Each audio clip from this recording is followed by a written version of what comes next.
Bom, pessoal, então prosseguindo agora no procedimento de exame do recurso extraordinário. Lembrando que a competência para julgar o recurso extraordinário é do Supremo Tribunal Federal. Porém, o recurso extraordinário ele é examinado em dois momentos. Atenção.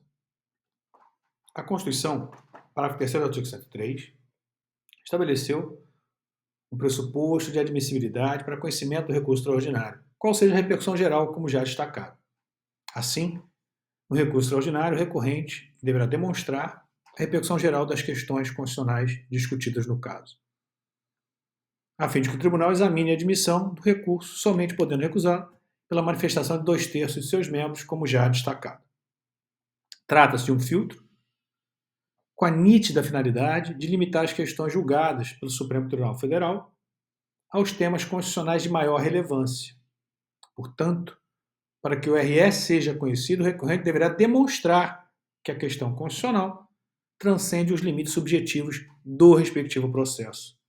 Para efeito de repercussão geral, será considerada a existência ou não de questões relevantes do ponto de vista econômico, político, social ou jurídico que ultrapassem os interesses subjetivos do processo, das partes.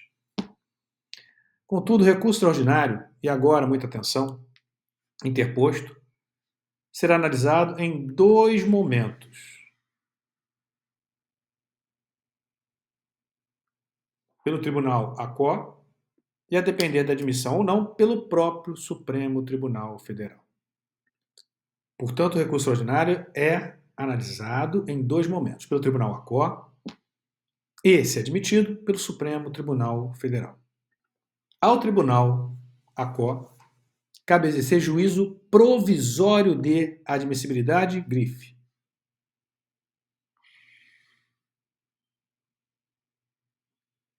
Cabendo se manifestar apenas sobre questões formais, tais como tempestividade, detalhe aqui importante, pré-questionamento, ou seja, exige-se no recurso extraordinário pré-questionamento. A questão não pode ser levantada pela primeira vez no recurso extraordinário. É necessário que tenha sido pré-questionada.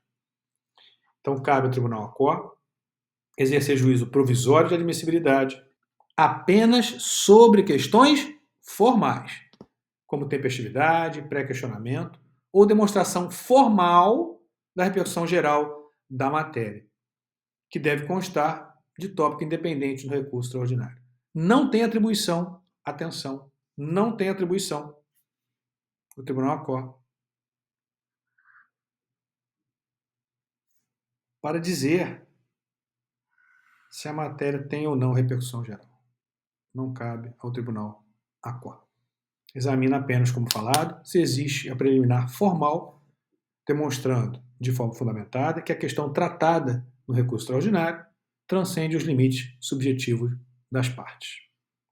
Esse procedimento vem previsto no artigo 1030 do Código de Processo Civil. CPC, artigo 1030. Recebida a petição do recurso pela Secretaria do Tribunal, o recorrido será intimado para apresentar contrarrazões no prazo de 15 dias, fim do qual os autos serão conclusos ao presidente ou ao vice-presidente do tribunal recorrido, que deverá, inciso 5, realizar juízo de admissibilidade.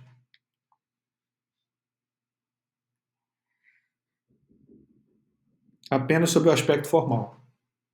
E, se positivo, remeter o feito ao Supremo Tribunal Federal ou, se for o caso, ao Superior Tribunal de Justiça, desde que o recurso ainda não tenha sido submetido ao regime de repercussão geral ou de julgamento de recursos repetitivos, ou B, o recurso tenha sido selecionado como representativo da controvérsia, ou C, o tribunal recorrido tenha refutado o juízo de retratação.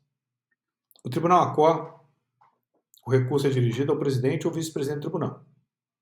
O Tribunal ACO, portanto, não examina o mérito do recurso extraordinário, então não analisa o mérito do recurso extraordinário, cabendo se manifestar apenas sobre questões formais, como já destacado, como tempestividade, demonstração de repercussão geral da matéria, demonstração formal. Não analisa se a matéria tem ou não repercussão geral.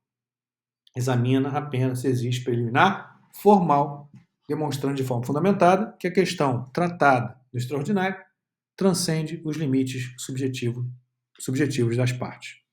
Recurso extraordinário 569476, Santa Catarina. Relatoria, ministra Ellen Grace, ex-ministra do Supremo Tribunal Federal. Informativo 500 do STF. Atenção agora. Da decisão do Tribunal ACOR, que inadmite o extraordinário, cabe agravo. Da decisão que admite, não cabe recurso. Da decisão de inadmissibilidade do extraordinário, cabe agravo. Conforme parágrafo 1º do artigo 1030, combinado com o artigo 1042 do Código de Processo Civil. Da decisão de inadmissibilidade proferida com fundamento no inciso 5, caberá agravo ao Tribunal Superior, nos termos do artigo 1042. Cabe agravo contra a decisão do presidente ou do vice-presidente do tribunal recorrido que inadmitir recurso extraordinário ou recurso especial, salvo quando fundada na aplicação de entendimento firmado em regime de repercussão geral ou julgamento de recursos repetitivos. Da decisão que admite o extraordinário,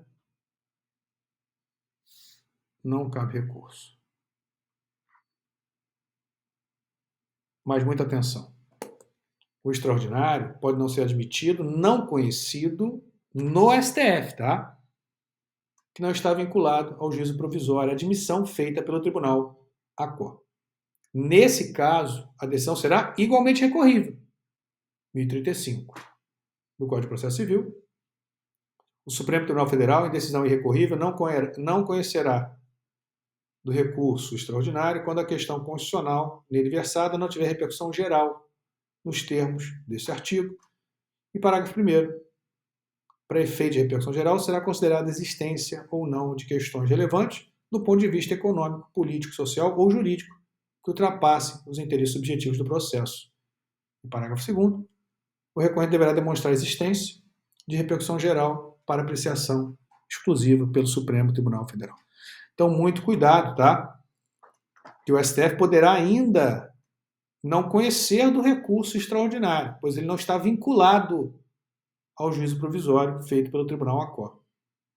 E nessa hipótese, a decisão do Supremo será igualmente irrecorrível.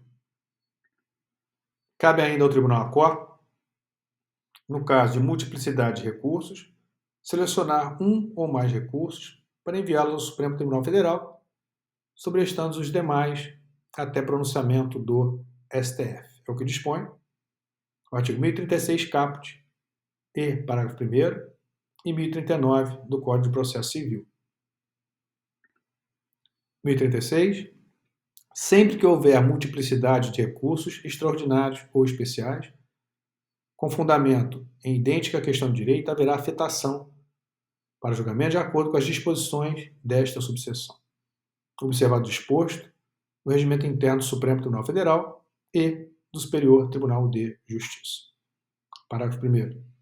O presidente ou vice-presidente de Tribunal de Justiça ou de Tribunal Regional Federal, que é o Tribunal ACOR, selecionará 2 ou mais recursos representativos da controvérsia, que serão encaminhados ao Supremo Tribunal Federal ou ao STJ, Superior Tribunal de Justiça, para fins de afetação, determinando a suspensão do trâmite de todos os processos pendentes, individuais ou coletivos, que tramite no Estado ou na região, conforme o caso.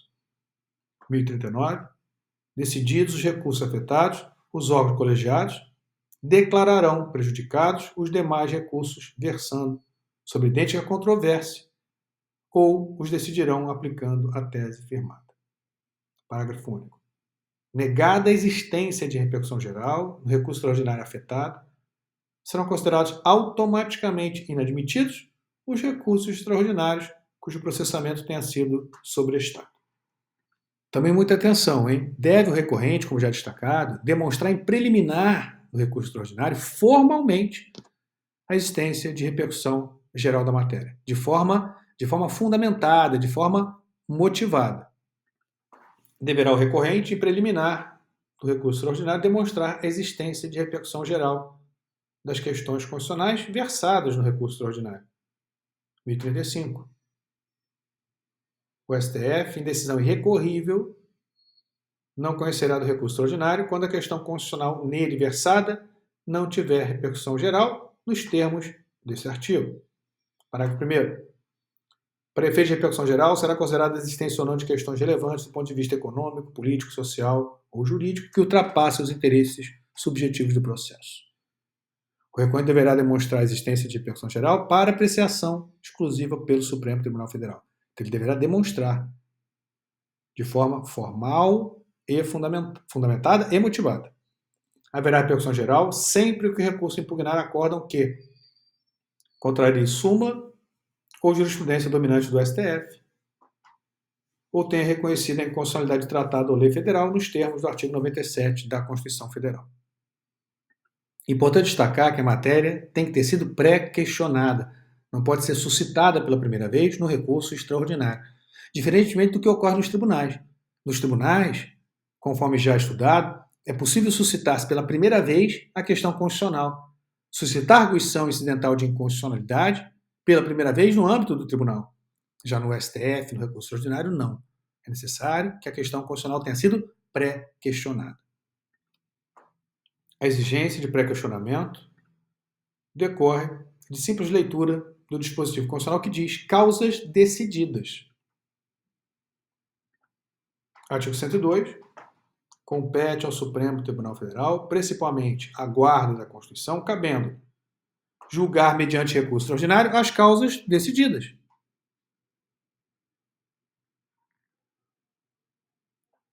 Em única ou última instância, quando a decisão é recorrida. E aí vem os indicados. Portanto, referido para questionamento, ele pode ser expresso ou implícito. Então, também muito cuidado com esse detalhe.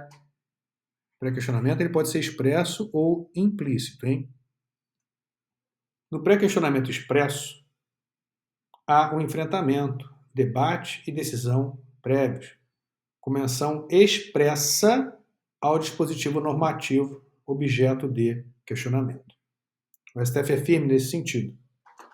Recurso extraordinário, pré-questionamento, razão de ser. O pré-questionamento não resulta das circunstâncias de a matéria haver sido arguída pela parte recorrente.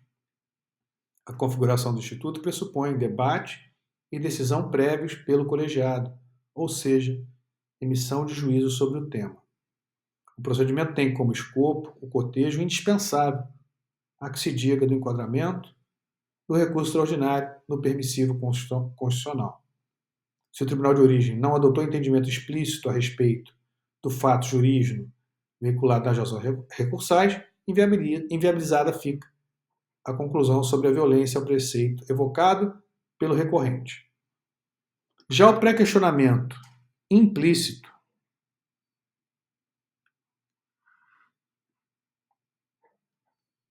por evidência,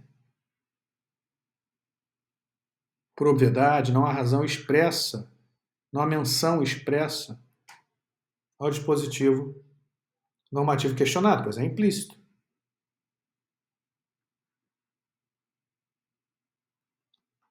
Embora o tribunal de origem emita juízo de valor. Então, aqui esse destaque é importante. O tribunal emite juízo de valor. Mesmo que de forma sucinta, sem menção expressa ao dispositivo. Se alguma questão for julgada, mesmo que não seja mencionada a regra de lei a que está sujeita, é óbvio que se trata de matéria questionada. E isso é o quanto basta, nesse sentido, Muniz de Aragão. Vamos ver a posição do STF quanto ao pré-questionamento implícito. É possível dar-se provimento a recurso extraordinário quando a tese constitucional é tratada na peça recursal, ainda que não haja indicação expressa do dispositivo constitucional violado. Então, o STF tem admitido o pré-questionamento implícito. Atenção para os casos de simples menção ao dispositivo, hein? O que é diferente, tá? Para que haja pré-questionamento, não basta a simples indicação ou menção ao dispositivo ou a preceito normativo. É preciso haver manifestação sobre o tema, debate ou discussão. A discussão, a manifestação ou debate sobre o tema configura o pré-questionamento. ainda que não tenha sido mencionado ou indicado o dispositivo ou preceito normativo. Vejamos o STF nesse sentido. A simples referência a um determinado verbete, integrante da jurisprudência sumulada da Corte de origem, não configura o pré-questionamento da matéria deduzida em sede de recurso extraordinário. Sobretudo, se do aresto recorrido não consta sequer o teor daquele enunciado. Aplicação das súmulas 282 e 356 do STF. Recurso extraordinário 463-948, relatoria, ministro Carlos Aires de Brito.